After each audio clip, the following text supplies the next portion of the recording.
the limbs. Fast metabolism keep a nigga so slim. Always keep me out the gym. I be lazy sometimes, but now I gotta win. Stamina good, still going with the wind. See a nigga in the hood, say your next show is when. It's fame you would say. Hey, so we live, we outside. This is summertime. No need to be in the house and try to convey the noise. You know, you're gonna have a little background noise. But Floyd, he did a video with Fight Hype. Shout out to Ben from Fight Hype. He did an exclusive interview with Fight Hype. And Floyd, I can't say Floyd reneged because everybody's human. But a lot of stuff he said in the past, he kind of went and changed. He feel like he blessed to be in the position that he's in. I mean, I would shit if I had that money because look, let's put it like this. It's gonna be exclusive with me too. I first found out about Floyd probably like in 2006, 2007, 2006 when he fought Zab Judah. That's when I first became a fan of Floyd Mayweather Jr. I didn't know Floyd since the Olympics in the 90s and the early 2000s, early 2000s. I had to go back and watch and see those fights. So when I seen Floyd and he was the biggest name in boxing, I automatically became an instant fan, just like anybody else would if they had a big name.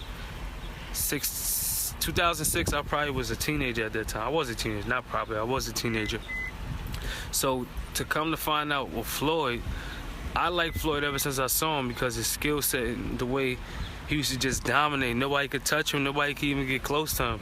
Except Zab Judah, that was a good fight. And every time I watch that Zab Judah fight, I get like butterflies in my stomach watching that fight because I be like, damn, this nigga Zab was putting a hurting on my guy Floyd. So as I got older, Floyd was fighting Canelo, he was fighting all these other guys, and I always was a fan, and I was like, yeah, y'all always trying to make this shit a race thing or whatever, but Floyd is just the best. Look at his skill set, look at his talent, XYZ. You know, it always was a race thing. Jokes-wise, not no real race, like racist shit, but if he was fighting a Spanish dude, I'd be like, oh yeah, you only picking Cotto because he's Spanish. Yo, if he fighting a Mexican, oh, you only picking De La Hoya because he's Mexican. Then when he fought Mosley rocked him. He still came back, beat Mosley. So through all those fights, I done seen Floyd fight. From then on, I was a big fan of Floyd. I always said Floyd is the best, nobody could beat him. And then you had some young welterweights coming up in the game, and I still thought none of them could beat him. But then once he retired and after he fought Berto, last time he retired before he came out of this retirement to fight McGregor, when I first seen Floyd come out of, when Floyd retired, my fault.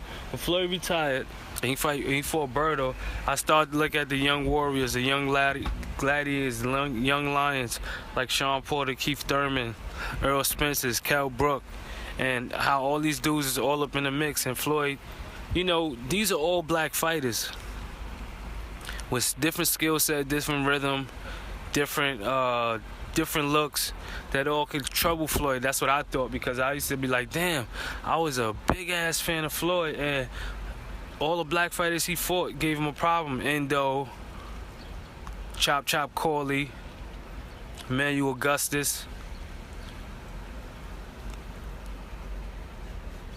Who else he fought? Just all black fighters that Floyd fought, he had some type of problem with them. From what I can recollect, from what I can remember, from what I could see. And then I started to look at Keith Thurman, the way his foot movement is, and he's telegraphic, but Thurman is gonna land a shot on you. You understand what I'm saying? Porter, he's gonna be up in your chest, and Floyd, sometimes he can't keep that same energy for the whole entire fight. You gotta get a break, but Sean Porter don't let you get a break. You understand what I'm saying? So with these variables and Floyd up in age, I used to be like, damn, this guy Floyd don't never give nobody a shot. No black fighters, no shot to get some money or nothing like that, you know? And it was due to a couple YouTube pages that just brought that to my attention because I was so much a Floyd fan. I couldn't get that out of my head. So once I found out, like, damn, this guy Floyd don't give a black fighter a chance, but then he always talking about black fighters don't get a chance, but he didn't really give them chances. But I knew it was a businessman. He was a businessman and everything was business. So my thing was this, damn, after I got a little older, 2 years, and he retired, and I see him living life. I'm in a different point from where I was 2 years ago. You understand what I'm saying? 4 year ago, 6 months ago, or even a year ago. So I made comments on videos talking about, yo, Floyd, why he don't fight no black fighters, etc., etc., etc. But you cannot judge somebody if you're not in their shoes, and that's the thing I realized. I used to judge Floyd like that was me. Like I was in his shoes. Like he didn't want no competition. He didn't want to deal with XYZ.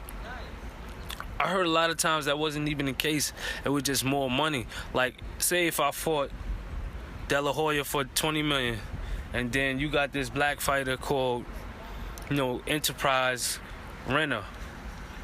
He's only gonna bring $1 million to the table, and this guy is the Spanish guy paying me $20 million is less skilled than me. Of course, I'm gonna take that $20 million. It's an easy fight, and I get a better ratings. Like. After a while, boxing really doesn't care about you once you leave the sport. So you gotta make your mark while you're here and milk the game. You're gonna have tough fights. Everybody has tough fights. But at the end of the day, Floyd Mayweather, he was trash talking. He used to do all that. He said he got mature. He's up in age. And I respect that. And I grew over the last 2 years. So I came to see that I used to go in on Floyd after he retired, after I realized certain things, but there was no need for that, because at the end of the day, it's this man's life he living. Who the fuck don't want to have the hundreds of millions of dollars that he got flying in a private jet? Unless you a hater, because I know I want that life. That life is wavy. That's the lit life. That's the best life to live. And stop counting other people's pockets. Stop counting other people's action moves, what they doing. You understand what I'm saying? I do this commentating shit on for sports just because I love boxing, so I get my take on it. I don't say, yo, this fighter better do this fighter better do that. I say, yo, there's the option, and you should do it. That's what I would do. Just to make the people happy and everybody else happy. But Floyd, he broke down the Conor McGregor fight, how this is definitely his last fight. It's a little bit too hard for him to make weight. It's too much to get in shape. He thought it was fun at first, but he didn't even really know what he was getting himself into. He took 2 years off, and he's been in the gym sparring with the young guys, Devin Haney, and all these young dudes. And, he's even admitted that they've been giving him some good work. So, with that being said, he was like, yeah, they gave him good work because he's not the same fighter. He's admitting that he's not the same fighter that he was 10 years ago, 15 years ago, or even 21 years ago, or even 2 years ago. He's an old man now.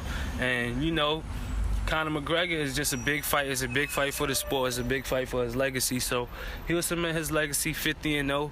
I still think he got what it takes. And if these guys are giving to him in sparring, he knows when it's time to bow out. He also talked about Pacquiao.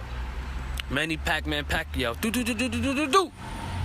How Pacquiao lost the fight because he underestimated his opponent, and he was always so worried about Mayweather. You have to worry about what's in front of you, not what's on the side of you or what's behind you. That's like if I'm driving, I'm always paying attention to my rear view mirror. I'm going to crash because I'll keep looking behind. That's the past. The rear view is the past. You leave that in the past. So he speaks on that in depth, and then he also talked about, he apologized to Virgil Hunter for the comments he made and the stuff that he made. And he spoke to Andre Ward after he stopped Sergey Kovalev. So that's what we need to see, the unity in the boxing.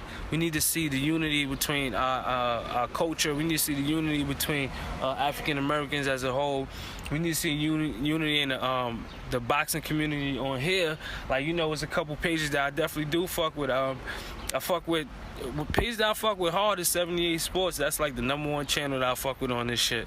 Then it's I just watched a video from Blood Boxing. I used to hear him on 78 Sports TV, but I watched him do a video breaking down the Dongo fight, and I read the title, and I'm like, let me listen to it. And it was just great advice that he was giving us, great knowledge. I listen to shit like that.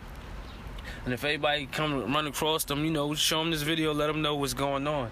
Shout out to the LDBC, shout out to Dante's Boxing Nation, shout out to Boxing Ego, shout out to Fight Hype. I'm not oblivious to these channels. I know what channels is popping, what channels is doing. I get a lot of my news from there because I actually have stuff that I'm be doing. So if I'm not getting an alert, I'm going on my subscriptions and see what videos is out. And every once in a while, I have a new video. But I break the news, and I had an energy like like famous. But nah, man, Floyd, his take and his perspective, the way he sounded, it was good to me. I feel like It sounded genuine, but it is what it is. I'm gonna leave a link in the description below so you can watch one of the videos, and they might have videos that let you watch the other ones because it's too many of those videos. I can't fight hype all on Famous Athletics. I only could do what I can do on Famous Athletics. So, you know, y'all check it out. Y'all let me know what y'all think in the comment section below. And get notified. Just hit the bell notification right next to the subscribe button. If you're not subscribed, I want to know why. You're not subscribed?